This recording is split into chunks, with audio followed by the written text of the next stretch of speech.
आज हम डिस्कस करेंगे एसिटाइल कोलिन। एसिटाइल कोलिन एक न्यूरोट्रांसमीटर है। ठीक है।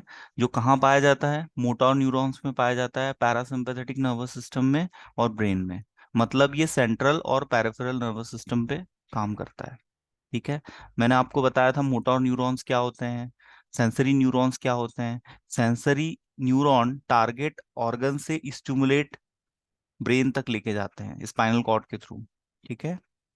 और ब्रेन से जो डिसीजन मेकिंग किया जाता है, जो निर्णय लिया जाता है, उसका जो स्टिमुलस है कि क्या एक्शन लेना है, तो इसको मोटर न्यूरॉन्स कैरी करके अफेक्टेड ऑर्गन तक लेके जाते हैं।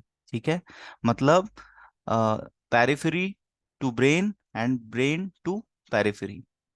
तो जो पेरिफेरी से ब्रेन तक लेके जाएंगे उनको हम सेंसरी न्यूरॉन्स कहते हैं, और जो ब्रेन से टारगेट ऑर्गन तक लेके जाएंगे स्टिमुलस, उनको हम मोटर न्यूरॉन्स कहते हैं। तो एसिटाइल कोलिन कहाँ पर पाया जाता है? मोटर न्यूरॉन्स में पाया जाता है, पैरासिम्पैथेटिक नर्वस सिस्टम में और ब्रेन में। अब न्यूरोट्रांसमीटर करता क्या है? हमारी बॉडी में नर्व एक दूसरे से कनेक्टेड है। नर्व का जो हेड है उसमें डेंड्राइट्स होते हैं, और नर्व का जो टेल है उसको हम एक्सॉन टर्मिनल कहते हैं। तो एक न्यूरॉन का एक्सॉन टर्मिनल दूसरे न्यूरॉन के हेड के डेंड्राइट से कनेक्टेड रहता है, और जहां पर वो जुड़ता है उस प्लेस को हम साइनेप्टिक क्लेफ्ट कहते हैं। और साइनेप्टिक क्लेफ्ट पे जो ट्रांसमिशन होता है वो न्यूरो के द्वारा किया जाता है। तो न्यूरोट्रांसमीटर के बहुत से एग्जाम्पल्स है, ग्लूटामेट, ठीक है, और आपका एसिटाइल कोलिन, डोपामीन, सेरोटोनिन, ये सारे न्यूरोट्रांसमीटर हैं जो कि नर्व कंडक्शन में हेल्प करते हैं साइनेप्टिक क्लेफ्ट पे। तो उन्हीं में से एक है एसिटाइल कोलिन। तो acetyl choline is a neurotransmitter. ये बनता कैसे है? कोलिन और एसिटेट के कॉम्बिनेशन से एसिटाइल कोलिन बनता है in the presence of acetyl co A enzyme. आपको पता है एंजाइम्स क्या होते हैं? एंजाइम क्या करते हैं? किसी भी बायोकेमिकल रिएक्शन को स्पीड अप करते हैं। ठीक है। जैसे सबस्ट्रेट से बाइंड होंगे और प्रोडक्ट्स में उसको कन्वर्ट करेंगे, और बायोकेमिकल रिएक्शन को इनिशिएट करेंगे और उसको स्पीड अप करेंगे। तो एसिटेट और कोलिन आपस में कंबाइन होता है और एसिटाइल कोलिन बनाता है। किसकी प्रेजेंस में? Acetyl CoA. और ये काम कहाँ पर होता है? ये जो साइनेप्टिक क्लेफ्ट में जो नर्व की एंडिंग होती है वहां पर ये वेसिकल्स में स्टोर रहते हैं, और जब कोई स्टिमुलस आता है तो कैल्शियम इन वेसिकल्स को एज ए मैसेंजर रैप्चर करता है, और ये वहां से रिलीज होते हैं, अपने रिसेप्टार से बाइंड करते हैं, अपना एक्शन देते हैं, फिर इनको इनका ब्रेकडाउन हो जाता है, और ब्रेकडाउन के बाद में फिर से इनका रीअपटेक हो जाता है, और फिर से मतलब एसिटाइल कोलिन फिर टूट जाएगा कोलिन और एसिटेट में। ठीक है। और इसको कौन तोड़ेगा? एसिटाइल कोलिन एस्ट्रेस नाम का एंजाइम। ये इसको तोड़ देगा जब इसका काम खत्म हो जाएगा, और फिर इसको रीअपटेक कर लिया जाएगा, और फिर से वेसिकल्स में इसको फिर से एसिटाइल कोए एंजाइम इनको फिर से बना लेगा, और फिर से ये वेसिकल्स में स्टोर रहेंगे, और ये साइकिल कंटिन्यूअसली चलते रहता है। ठीक है। तो ये इस तरह से एसिटाइल कोलिन काम करता है। इसका एब्रीविएशन क्या है? Screen is visible to you, Ira? बेटा यस सर। स्क्रीन दिख रहा है? Yes sir. ओके। तो ये जी। एब्रीविएशन है इसका ACH। कहीं आपको बुक में ACH यदि शॉर्ट फॉर्म में ही लिखा रहता है ज्यादातर, तो आप कंफ्यूज नहीं होंगे। ACH मतलब एसिटाइल कोलिन। इसके सोर्सेज है ना, एग्जाम में भी आएगा तो आपको इस हिसाब से सिस्टमेटिकली लिखना है तो नंबर अच्छे मिलेंगे। सोर्सेज मतलब ये कहाँ पर होता है? तो ये मोटर न्यूरॉन्स में, पैरासिम्पैथेटिक में और ब्रेन में। इसका टारगेट क्या है? Skeletal muscle, brain, other organs. मतलब ये काम कहाँ कहाँ करता है। ठीक है। तो उस हिसाब से इसकी ये लोकेशन हो गई। और इसके जो रिसेप्टार है उनका नाम क्या है? निकोटिनिक रिसेप्टार और मस्कैरिनिक रिसेप्टार। मैंने आपको प्रीवियस क्लास में ही बताया था रिसेप्टार क्या होते हैं। ये सेल मेम्ब्रेन पे प्रेजेंट होते हैं, प्रोटीन के स्ट्रक्चर जिनसे ड्रग बाइंड करता है, या लिगेंड बाइंड करेगा, या एगोनिस्ट बाइंड करेगा। ठीक है। मतलब कोई भी बायोमोलिक्यूल रिसेप्टार से बाइंड करके फिजियोलॉजिकल एक्शन कॉज करता है। ठीक है। अब एगोनिस्ट इनके क्या है? एगोनिस्ट मतलब जो इनके ही जैसा काम करते हैं। ठीक है। इनके ही जैसा काम करेंगे, इनके एक्शन को मिमिक करेंगे। ठीक है। तो इसका एग्जाम्पल है nicotine, muscarine, choline esterase inhibitor. Choline esterase inhibitor क्या करता है? एसिटाइल कोलिन का जो ब्रेकडाउन करने वाले एंजाइम्स है उनकी एक्टिविटी को इनहिबिट कर देता है, जिससे एसिटाइल कोलिन की एक्टिविटी को बढ़ाया जा सकता है। अभी हम देखेंगे एसिटाइल कोलिन के क्या फार्माकोलॉजिकल एक्शन है बॉडी पे, हम इसके जो ड्रग्स यूज करते हैं वो क्या करते हैं बॉडी में जाके, आगे हम देखते हैं। अभी इसका प्रकर्सर क्या है, कोलिन एसिटेट और एसिटाइल कोए, मतलब कोलिन एसिटेट से कंबाइन होगा एसिटाइल कोए एंजाइम की प्रेजेंस में और एसिटाइल कोलिन बना लेगा। प्रकर्सर मतलब होता है जैसे ए से बी बना, बी से सी बना, सी से डी बना, तो बी का प्रकर्सर ए हो गया, सी का प्रकर्सर बी हो गया। तो प्रकर्सर मतलब किस चीज से कोई चीज बन रही है। जैसे हमने चाय बनाई तो प्रकर्सर क्या है, चाय पत्ती, दूध, शुगर, ये प्रकर्सर हो गए, इलायची, जो चीज उसमें डली है, फिर उससे कंप्लीटली चाय बन गई। तो ऐसे ही क्या है, एसिटाइल कोलिन का प्रकर्सर होता है कोलिन एसिटेट, और उस पे जो एंजाइम काम करता है उसका नाम है एसिटाइल को ए। अब ये जो सिंथेसाइजिंग एंजाइम है इसका नाम है कोलिन एसिटाइल ट्रांसफरेज, ठीक है, जो इसके सिंथेसाइज में हेल्प करता है, मतलब ये एसिटाइल कोए का फुल फॉर्म है, कोलिन एसिटाइल ट्रांसफरेज कोए। अब इसका मेटाबोलाइजिंग एंजाइम कौन सा है, मतलब जो उसको मेटाबोलाइट करेगा, ठीक है। जैसे एसिटाइल कोलिन रिलीज हुआ, उसने अपने रिसेप्टर से बाइंड होके फिजियोलॉजिकल एक्शन दे दिया, अब उसका काम खत्म हो गया, है ना। तो अब उसको फिर से ब्रेक डाउन होगा उसका, तो वो किसकी प्रेजेंस में होगा, acetyl choline esterase, acetyl choline esterase, ये लास्ट में देखो एज लगा हुआ है ना, मैंने आपको बायोकेमिस्ट्री में शायद पढ़ाया होगा, जहां पर भी एज नजर आता है ए एस सी, मतलब वो एंजाइम का काम करता है। तो ये एसिटाइल कोलिन एस्टरेज क्या करता है, it causes breakdown of acetyl choline after giving physiological action, फिर से रीअपटेक होगा और वेसिकल्स में स्टोर रहेगा, और फिर कभी स्टिमुलस आएगा तो फिर वो अपना काम करेगा और सिनेप्टिक क्लेफ्ट पे ट्रांसमिशन को कैरी फॉरवर्ड करेगा। अब हम देखते हैं एसिटाइल कोलिन के बारे में। Acetyl choline is an organic chemical that function in the brain, it acts as a neurotransmitter. And what is neurotransmitter? It is a chemical released by the nerve cell to send the signals to other cell, मतलब एक neuron से दूसरे neuron cell में conduction को carry forward करने के लिए neurotransmitter का यूज होता है। It also used as a neurotransmitter in the autonomic nervous system. कल मैंने आपको बताया था ऑटोनोमिक नर्वस सिस्टम क्या होता है, इसके दो पार्ट होते हैं, सिंपैथेटिक और पैरासिम्पैथेटिक, मतलब ऐसा नर्वस सिस्टम जो हमारी बॉडी में होने वाले इनवॉलेंटरी मूवमेंट्स को कंट्रोल करता है, जैसे पैरास्टैलिक मूवमेंट हुआ, किडनी फंक्शन हुआ, हार्ट में कॉन्ट्रैक्शन हुआ, ठीक है, गैस्ट्रिक एसिड का सिक्रीशन हुआ, जो हमारा एलिमेंट्री कैनाल है इसमें जो सिक्रीशंस होते हैं, है ना, हमारा जो ब्रोंकस में सिक्रीशंस हो रहे हैं, तो ऐसी चीजों को ये कंट्रोल करता है। Its name is derived from the chemical structure, it is ester acetic acid and choline. अभी मैंने आपको बताया ये बनता कैसे है, एसिटिक एसिड से और कोलिन से, एसिटेट से और कोलिन से। अब इसके फंक्शन क्या है बॉडी में, ठीक है, function of ACh, acetyl choline के function, it has function on both peripheral and central nervous system.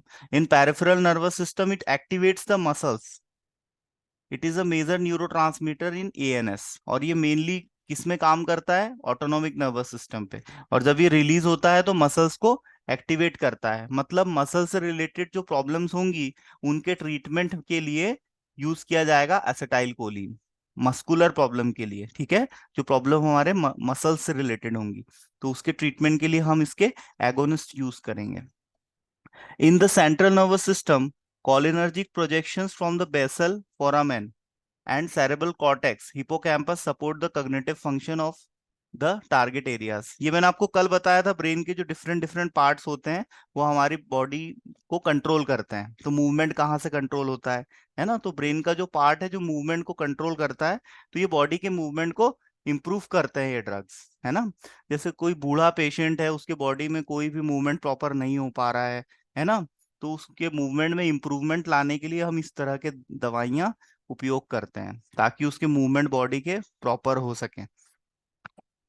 अब इस इमेज को आप ध्यान से देखिए, ठीक है, यहाँ पर हम देखेंगे एसिटाइल कोलिन की सिंथेसिस, ये मैं आपको वर्बली बता चुका हूँ, लेकिन यहाँ पर आप इमेज में इसको और ज्यादा अच्छे से समझ सकते हैं। दिस इज एक्सॉन टर्मिनल, ठीक है, एंड दिस इज डेंड्राइट्स, है ना। दो न्यूरॉन जब आपस में कनेक्ट होंगे तो न्यूरॉन का जो हेड होता है है ना, उसमें डेंड्राइट्स प्रेजेंट होते हैं। और न्यूरॉन का जो एंड पार्ट होता है उसको हम एक्सॉन टर्मिनल कहते हैं। तो एक न्यूरॉन दूसरे न्यूरॉन से, दूसरा तीसरे से, तीसरा चौथे से, ऐसा कनेक्टेड है लाइन से पूरे। और ये इन्होंने पूरा एक जाल, हमारी बॉडी में पूरा जाल बिछा हुआ है न्यूरॉन का, क्योंकि न्यूरॉन के बिना कंडक्शन पॉसिबल नहीं है। आप जितने भी स्टिमुलस फील करते हो, कोई आपको टच करे, ठंडी हो, गर्मी हो, बारिश हो, आपकी स्किन पे कोई पानी डाले, आपको एहसास होगा। तो ये सारे एहसास जो है वो सब न्यूरॉन के कंडक्शन की वजह से ही पॉसिबल है। और न्यूरॉन में क्या है, एक्साइटेबिलिटी की प्रॉपर्टी होती है। न्यूरॉन एक स्पेशल टाइप ऑफ सेल है बॉडी का, जिसमें एक्साइटेशन कॉज होता है तो स्टिमुलस को वो कैरी फॉरवर्ड करता है ना। सोडियम पोटेशियम का ये आपने एनाटॉमी फिजियोलॉजी में प्रीवियस ईयर में पढ़ा होगा। कंडक्शन ऑफ न्यूरॉन में सोडियम पोटेशियम का पोलराइजेशन डिपोलराइजेशन होता है, एक्शन पोटेंशियल जनरेट होता है। ठीक है, नॉर्मल मेम्ब्रेन किस कंडीशन में रहती है, और जैसे ही स्टिमुलस जनरेट होता है तो वो आगे की तरफ कैरी फॉरवर्ड होता है सोडियम और पोटेशियम के एक्सचेंज की वजह से। और जैसे ही वो टर्मिनल पे पहुंचता है तो वहां पर साइनेप्टिक क्लेफ्ट पे न्यूरोट्रांसमीटर उसको कैरी फॉरवर्ड करते हैं। इस तरह से हमारा नर्व कंडक्शन होता है। तो ये जो नर्व की एंडिंग है, डेंड्राइट्स और न्यू एक्सॉन टर्मिनल जहां पर कनेक्टेड है, उस वहां पर ये रिसेप्टार पाए जाते हैं। जैसे कि आप यहाँ देख सकते हो, ये पोस्ट साइनेप्टिक सेल है और इस पे ये न्यूरॉन का ये रिसेप्टार प्रेजेंट है। ठीक है, कोलिनर्जिक रिसेप्टार हम इसको कहते हैं। अब ये जो एक्सॉन है, यहाँ पर सिंथेसिस होगी एसिटाइल कोलिन की। ठीक है, कैसे बनेगा, देखो यहाँ पर एसिटाइल कोलिन कैसे बनेगा। एसिटाइल कोए की प्रेजेंस में एसिटेट और कोलिन आपस में कंबाइन होके एसिटाइल कोलिन बनाएंगे, और एसिटाइल कोलिन ये देखो साइनेप्टिक वेसिकल्स में स्टोर रहेंगे। ठीक है, और जब स्टिमुलस आएगा तो वो यहाँ से रिलीज होंगे और अपने रिसेप्टार पे बाइंड करेंगे, और फिजियोलॉजिकल फार्माकोलॉजिकल एक्शन कॉज करके, है ना, फिर उनका एसिटाइल कोलिन एस्ट्रेस एंजाइम, ये नीचे लिखा हुआ है एसिटाइल कोलिन एस्ट्रेस, ये इसका ब्रेक डाउन कर देगा किसमें, कोलिन और एसिटेट में, है ना। और फिर ये टूट जाएंगे तो इनका फिर से रीअपटेक हो जाएगा, और फिर से ये फिर से इनका फॉर्मेशन होगा, और फिर ये वेसिकल्स में स्टोर हो जाएंगे। तो देखो ये पूरा साइकिल है ना यहाँ पर, ये पूरा साइकिल कंप्लीट हो रहा है। ये साइकिल में क्या हो रहा है, देखो स्टिमुलस आया तो वेसिकल्स में, वेसिकल्स को कैल्शियम रैप्चर कर देगा। ठीक है, और वो यहाँ से रिलीज होकर एसिटाइल कोलिन बाहर आ जाएगा। बाहर होके जैसे ही वो इस रिसेप्टर से बाइंड करेगा तो वो अपने इस एक्शन पोटेंशियल को आगे वाली सेल में ट्रांसफर कर देगा। ठीक है, और उसके बाद फिर वो यहां से ब्रेक डाउन हो जाएगा, और ब्रेक डाउन होके किसकी प्रेजेंस में होगा, एसिटाइल कोलिन एस्ट्रेज एंजाइम की, और फिर उसका रीअपटेक हो जाएगा, और वो फिर से यहाँ पर आके उसका फॉर्मेशन हो जाएगा, और फिर वो वेसिकल्स में आके स्टोर हो जाएगा। तो ये साइकिल है कंप्लीट, और यही साइकिल चलता है जिसकी वजह से नर्व कंडक्शन होता है। अब हम यहाँ देखते हैं, acetyl Colin is made up of Colin and acetyl CoA. In the synaptic cleft, acetylcholine is rapidly broken down by the enzyme acetylcholine esterase, and acetylcholine is transported back into the axon terminal and it is used to make more acetylcholine. जो मैंने आपको यहाँ समझाया वही यहाँ पर wordings में लिखा हुआ है। ठीक है, मैं आपको इसका वीडियो प्रोवाइड करूंगा तो आप इसको देख लीजिएगा और नोट्स बना लीजिएगा, और इससे रिलेटेड कोई क्वेश्चन आता है तो आप ये डायग्राम बना दीजिएगा। अब यही वर्डिंग्स में लिखा हुआ है, synthesis acetyl choline synthesized from two immediate precursor choline and acetyl enzyme CoA. The synthesis reaction is single step catalyzed by enzyme acetyl CoA. Acetyl choline plus acetyl coenzyme A, और ये बनाएगा आपका acetyl choline, और coenzyme फिर उससे अलग होता है। आपको पता है एंजाइम सबस्ट्रेट से बाइंड करेगा, बायोकेमिकल रिएक्शन को स्पीड अप करेगा, उसको प्रोडक्ट में बदलेगा, फिर अपना एंजाइम अलग हो जाएगा, है ना। एंजाइम का यही रोल रहता है। Choline present in the tissue, कहाँ, और ये फूड से भी हमें मिलता है ना। कोलिन कहाँ से मिलेगा, फॉलिक एसिड से मिलेगा, विटामिन B12, है ना। तो ये चीजें एंडोजीनियसली सिंथेसिस करती है ना। और इसकी बायोसिंथेसिस ग्लाइसिन से भी होती है ना। मतलब बाहर जो सिंथेटिक ड्रग्स बनाए जाते हैं तो वो ग्लाइसिन की हेल्प से बनाए जाते हैं। Acetyl choline esterase also known as acetyl hydrolase, तो ये एंजाइम का एक सिनोनिम भी है जिसको हम एसिटाइल हाइड्रोलेज भी बोलते हैं। It is primary choline esterase in the body. It is an enzyme that catalyzes breakdown of acetylcholine and some other choline esters that function as a neurotransmitter. अब इसका डिस्ट्रीब्यूशन कहाँ कहाँ पर है, acetyl choline distributed of various part of body, central nervous system, brain, spinal cord, nerves, ठीक है, यहाँ पर ये प्रेजेंट रहता है। In the vegetative in the vegetative nervous system, sympathetic and parasympathetic ganglions और pre sympathetic terminals of neuromuscular junction. Neuromuscular junction क्या होता है? जहां पर मसल्स न्यूरॉन से कनेक्टेड होती है, ठीक है, जहां पर मसल्स का जो प्लेट है उससे जब न्यूरॉन कनेक्ट होते हैं तो उस जंक्शन को न्यूरोमस्कुलर जंक्शंस कहते हैं। उसी की वजह से हमारे मसल्स में मूवमेंट पॉसिबल होता है। ब्रेन से यदि कोई स्टिमुलस आता है तो हमारे मसल्स में मूवमेंट होता है कि नहीं? हम अपनी मर्जी से अपने मसल्स को यूज कर सकते हैं। तो वो जो यूज होता है वो न्यूरोमस्कुलर जंक्शन की वजह से पॉसिबल है, क्योंकि हमारे न्यूरॉन हमारे मसल से भी कनेक्टेड है। तो उसी जंक्शन को हम न्यूरोमस्कुलर जंक्शन कहते हैं। इन pre synaptic terminal, acetyl choline is contained in the vesicles. ये मैंने आपको अभी बताया था इमेज में। ये केवल वर्डिंग में जो कुछ मैंने समझाया आपको वो एक्सप्लेन किया हुआ है, तो एग्जाम में आपको इंग्लिश में लिखना है तो आप इसको एक दो बार पढ़ोगे तो आप लिख पाओगे। Nervous nervous impulse action potential जब जनरेट होता है तो उसको कैरी फॉरवर्ड करने का काम करता है। यहाँ पर आप देख सकते हो ये एक्सॉन टर्मिनल है और ये डेंड्राइट्स है और ये साइनेप्टिक क्लेफ्ट है। देखो यहाँ पर ये वेसिकल्स हैं बहुत सारे, और यही वेसिकल्स में स्टोर रहता है एसिटाइल कोलिन। और देखो यहाँ से कैसे रिलीज हो रहा है ना, यहाँ से रिलीज हो रहा है और यहाँ पर बाइंड हो रहा है और अपना एक्शन दे रहा है, और जो एक्शन पोटेंशियल जनरेट हुआ है उसको वो कैरी कर रहा है नेक्स्ट न्यूरॉन में, ठीक है। तो ये इमेज से और ज्यादा क्लियर हो जाएगा आपको, ठीक है। और ऐसे ही हर न्यूरॉन दूसरे न्यूरॉन से कनेक्टेड रहता है और सब में यही प्रोसेस चलता है। अब एसिटाइलिन कोलिन के स्ट्रक्चर में क्या क्या प्रेजेंट होता है? कार्बन, ऑक्सीजन, नाइट्रोजन और हाइड्रोजन, ठीक है, ये सब एसिटाइल कोलिन के स्ट्रक्चर में प्रेजेंट रहता है। और ये फर्स्ट न्यूरोट्रांसमीटर है जो कि आइडेंटिफाइड किया गया था ओटो लोवी नाम के साइंटिस्ट द्वारा, जो कि 1921 में इन्वेंट किया गया था। Important role in the movement causes muscles contraction. इस एसिटाइल कोलिन का जो मेन रोल होता है वो हमारे मसल्स के कॉन्ट्रैक्शन में होता है। मतलब मसल से रिलेटेड जो प्रॉब्लम्स होंगी उनके ट्रीटमेंट में हम इसका यूज करते हैं। Also found in the brain, important role in the attention, learning and memory. Acetyl choline के ड्रग जैसे कुछ ड्रग्स आते हैं मार्केट में, जो जब पेशेंट बूढ़ा हो जाता है तो उसका ब्रेन काम नहीं करता, उसकी मेमोरी बहुत कमजोर हो जाती है, ठीक है, वो चीजों को याद नहीं रख पाता, भूल भूल सा जाता है ना। तो ऐसी बीमारियों के ट्रीटमेंट में उसके ब्रेन को एक्टिव कर बनाने के लिए, है ना, उसके ब्रेन को थोड़ा सा सजग बनाने के लिए, उसकी चेतना को बढ़ाने के लिए, उसकी समझ को बनाए रखने के लिए इस टाइप के ड्रग्स दिए जाते हैं।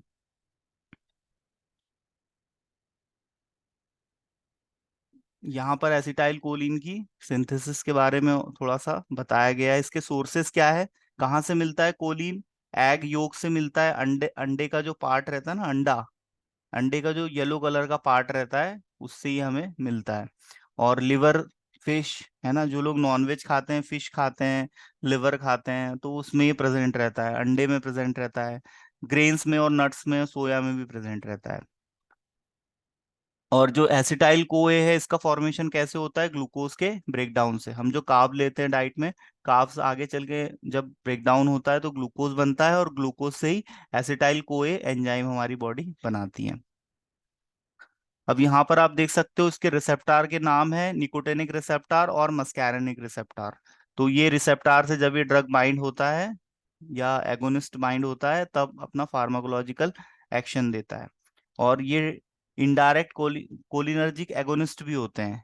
इनको हम क्या बोलते हैं? Acetyl choline esterase inhibitors. अब ये एसिटाइल कोलिन एस्ट्रेस क्या करता है? एसिटाइल कोलिन एस्ट्रेस क्या करता है, बताओ? ये एसिटाइल कोलिन के ब्रेकडाउन को प्रमोट करता है। अब हमने यदि इसके इनहिबिटर्स दे दिए तो ये इस एंजाइम की एक्टिविटी कम हो जाएगी। इस एंजाइम की एक्टिविटी यदि कम हो जाएगी तो एसिटाइल कोलिन की एक्टिविटी बढ़ जाएगी ना। तो इसीलिए ये as a cholinergic drug use किए जाते हैं। लेकिन ये इनडायरेक्ट एक्टिंग कहे जाते हैं। इनडायरेक्ट एक्टिंग क्यों कहे जा रहे हैं? क्योंकि ये किसी और तरीके से एसिटाइल कोलिन की एक्टिविटी को बढ़ा रहे हैं। रिसेप्टार का तो कोई यूज ही नहीं है इसमें, है ना, इसलिए इसको इनडायरेक्ट एक्टिंग कहा गया है।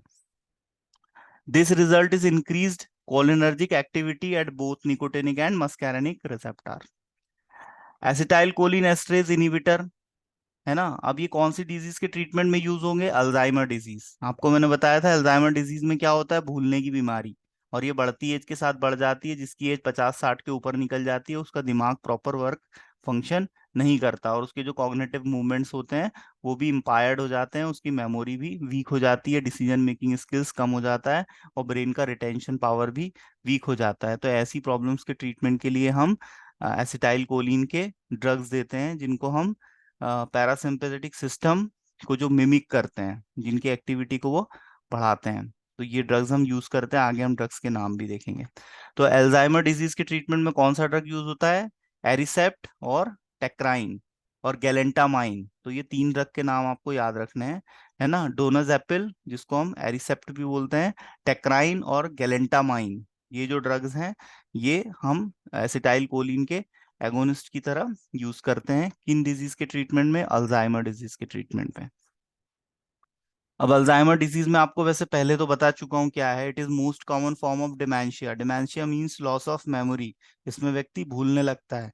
It is progressive and fatal brain disease, मतलब ये ब्रेन को ये डिजीज डैमेज करती है। और ये यूके में बहुत सारे लोगों को है, लगभग 4 लाख पेशेंट है इसके यूके में, ठीक है। और ये बीमारी 50 साल के बाद होने की संभावना काफी बढ़ जाती है। इसके सिम्टम क्या होते हैं? मेमोरी लॉस, कंफ्यूजन और मूड स्विंग, मतलब इसमें मूड बार बार स्विंग होता है ना। व्यक्ति कभी कुछ बोल रहा है, कभी कुछ बोल रहा है, कोई किसी बात पे एकदम से चिढ़ जाएगा, उसी बात पे अगले पल में वो खुश हो जाएगा। तो उसमें मूड स्विंग की प्रॉब्लम आती है। उसकी पर्सनालिटी बदल जाती है, हम बोलते हैं ना यार ये व्यक्ति बदल गया अब, तो ये इसकी वजह से भी होता है, बीमारी की वजह से। हेलुसिनेशंस आने लगते हैं, है ना, डर लगने लगता है। तो ऐसे ब्रेन से रिलेटेड सिम्टम्स नजर आते हैं।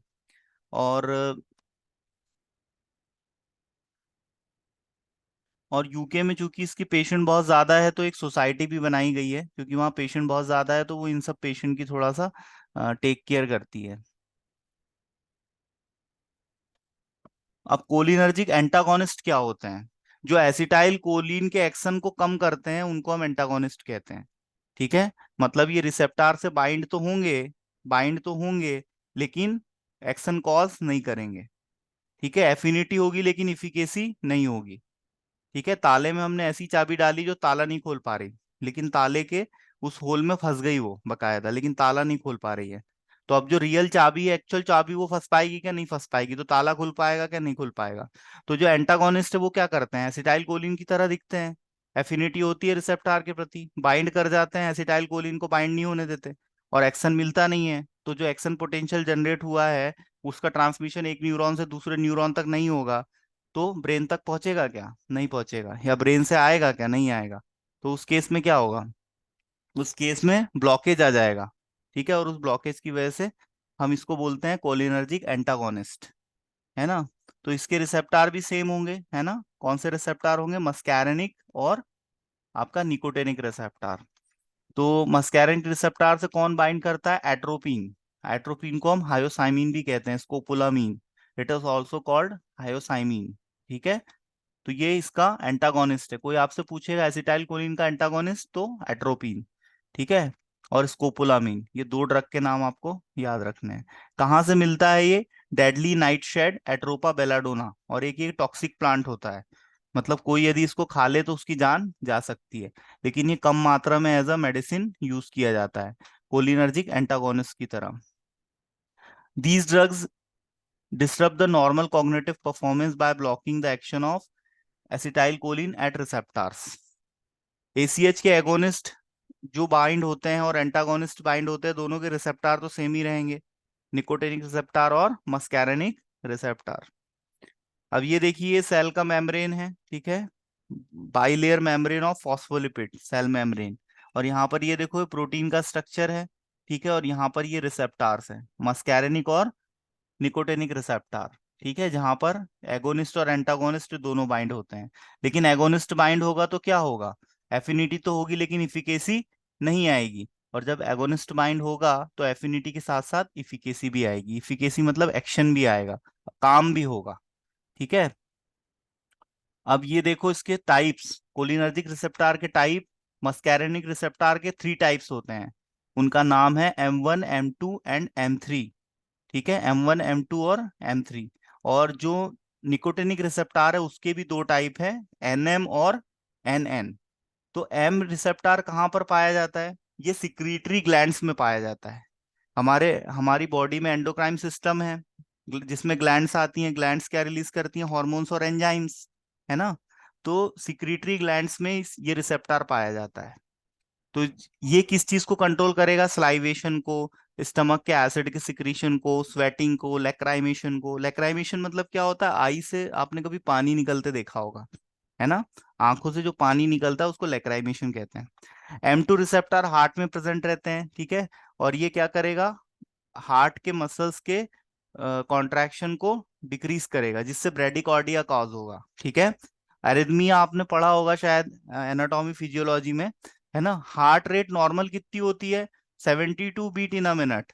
यदि ये मोर देन 100 हो जाए तो टैकीकार्डिया, एंड लेस देन 60 हो जाए तो उसको ब्रेडिकार्डिया कहते हैं। मतलब हार्ट यदि स्लो कॉन्ट्रैक्ट करेगा, हार्ट की पंपिंग यदि स्लो हो जाएगी तो क्या हो जाएगा?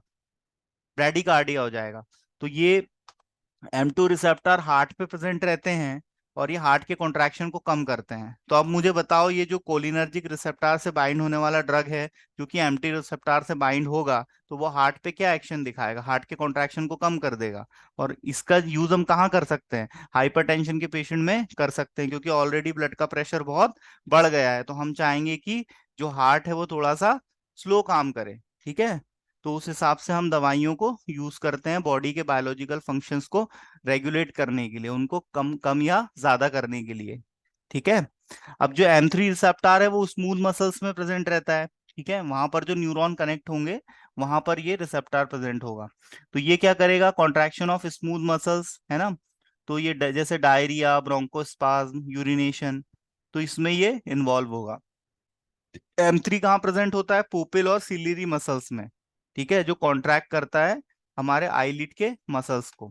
और हमारी आई में कौन सा फ्लूइड होता है? एक्वस ह्यूमरस फ्लूइड होता है। तो ये जो दवाइयां हैं ये किसके ट्रीटमेंट में यूज की जाएंगी? ग्लाउकोमा के ट्रीटमेंट में, है ना। आई रिलेटेड एक प्रॉब्लम है एसोसिएटेड विद आईज, तो उससे रिलेटेड ट्रीटमेंट में दवाइयां यूज की जाएगी। NM रिसेप्टर कहाँ प्रेजेंट होता है? स्केलेटल मसल्स में, ठीक है, उसके एंड प्लेट पर। और निकोटिनिक एन रिसेप्टर कहाँ प्रेजेंट होता है? ऑटोनोमिक गैंग्लियन और एड्रिनल मेडुला पर। अब एड्रिनल ग्लैंड से कौन से हार्मोन सिक्रीट होते हैं? एड्रिनलिन सिक्रीट होता है ना। और वो ANS कंट्रोल करता है, ऑटोनोमिक नर्वस सिस्टम। तो वहीं पर ये रिसेप्टर प्रेजेंट रहते हैं, मतलब ये एड्रिनलिन के सिक्रीशन से भी एसोसिएटेड है।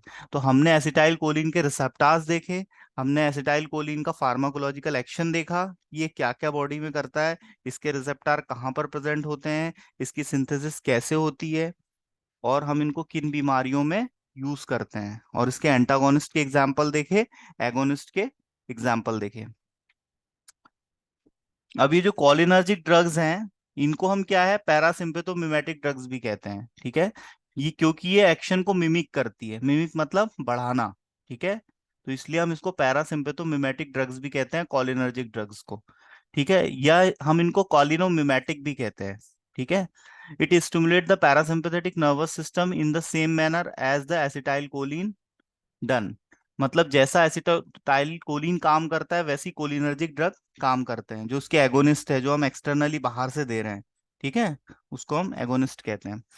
It stimulate the cholinergic receptor directly और slow acetyl choline metabolism at the synapse, ठीक है। मैंने आपको अभी बताया, एक तो डायरेक्ट एक्टिंग ड्रग्स होते हैं, इनडायरेक्ट ड्रग्स होते हैं। डायरेक्ट एक्टिंग में क्या आएगा? एगोनिस्ट आ जाएगा, क्योंकि वो रिसेप्टर के थ्रू अपना एक्शन दे रहा है। और इनडायरेक्ट एक्टिंग में क्या आ जाएगा? एसिटाइल कोलिन एस्ट्रेस के इनहिबिट करने वाले ड्रग्स, ठीक है। अब ये क्लासिफिकेशन है, ये आपको याद करना है, ठीक है। कोलिनोमिमेटिक ड्रग्स का क्लासिफिकेशन है कोलिनर्जिक ड्रग्स का, इसमें आता है कोलिनर्जिक एगोनिस्ट और एंटीकोलिन एस्ट्रेज। तो इसमें आपका पहली कैटेगरी आएगी कोलिन एस्ट्रेस ड्रग्स। इसमें आएगा एसिटाइल कोलिन, मैथाकोलिन, कार्बाकोल और बेथानिकोल। एल्केलॉइड्स आते हैं मस्कैरेनिक, पिलोकार्पिन और एक्रोलाइन। अब इसमें रिवर्सिबल और इरिवर्सिबल दो कैटेगरी में इसको डिवाइड किया गया है। तो रिवर्सिबल में आएंगे कार्बामेट्स, जिसमें आएगा फाइसोस्टिग्मीन और टेक्राइन, ये इसके केमिकल डेरिवेटिव्स है। अब इरिवर्सिबल में आएगा कार्बामेट्स और ऑर्गेनोफॉस्फेट्स, कार्बामेट में आएगा आपका प्रोपोक्सर और कार्बराइल। और ऑर्गेनोफॉस्फेट्स में आएगा आपका मेलाथियोन। तो ये ड्रग्स के जो भी आपको इजी नाम लग रहे हैं वो आप याद कर लीजिएगा। तो ये आपका कोलिनर्जिक ड्रग्स का क्लासिफिकेशन हो गया। और हम इसके इफेक्ट देखते हैं। तो ये ड्रग्स का कार्डियोवास्कुलर इफेक्ट क्या है, मतलब हार्ट पे क्या असर दिखाएंगे। हार्ट रेट को ये डिक्रीज करेंगे, इट्स मींस ब्रेडिकॉर्डिया कॉज करेंगे। और वैसोडायलेशन कॉज करेंगे, ठीक है। वैसोडायलेशन मतलब वेसल्स को फैला देंगे। तो ये इसके फार्माकोलॉजिकल इफेक्ट्स हो गए। It will stimulate the intestine and bladder. ये इंटेस्टाइन और ब्लैडर पे क्या काम दिखाएंगे। ये गैस्ट्रिक एसिड के सिक्रीशन को बढ़ा देंगे, गैस्ट्रोइंटेस्टाइनल मोटालिटी को बढ़ा देंगे और यूरिनरी फ्रीक्वेंसी को बढ़ा देंगे। तो ये इनके फार्माकोलॉजिकल एक्शंस हो गए, ठीक है। तो हमने आज इस लेक्चर में क्या देखा, एसिटाइल कोलिन क्या होता है, ठीक है, कैसे काम करता है, कहाँ पर बनता है, उसके एगोनिस्ट के हमने एग्जांपल्स देखे, उसके एंटागोनिस्ट के एग्जांपल्स देखे, डायरेक्ट एक्टिंग ड्रग देखा हमने, इनडायरेक्ट एक्टिंग ड्रग देखा, और उसका मैकेनिज्म ऑफ एक्शन क्या है, रिसेप्टर बाइंडिंग के थ्रू अपना एक्शन देते हैं। तो इतनी चीजें आज हमने इस लेक्चर में देखी। मैं इसका वीडियो आपको प्रोवाइड कर दूंगा, वहां से आप देख के नोट्स बना लीजिएगा और इसको आप पढ़ लीजिएगा।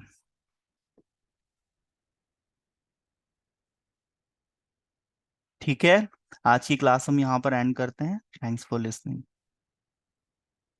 आपकी 1 मिनट, अभी कोई क्लास लीव नहीं करेगा। चंद्रशेखर, भूपेंद्र, फरहा, हीरा। ओके, है ना। Have a nice day.